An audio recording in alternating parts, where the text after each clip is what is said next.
and have the finished up Ebony E Flat Plus whistle here. This is all fully varnished now, which darkened up everything quite a bit.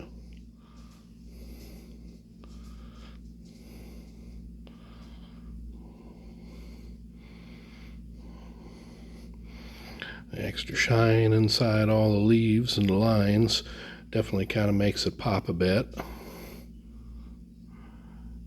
Also had a nice coat of oil on it and got it dated here and just marked with makers.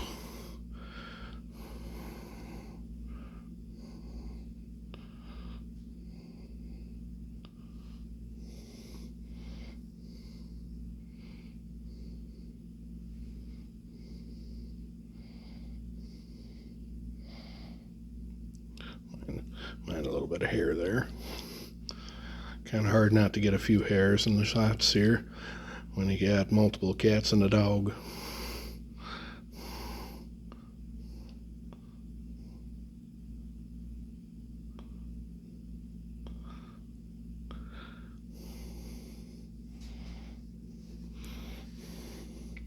It came out pretty good, I think.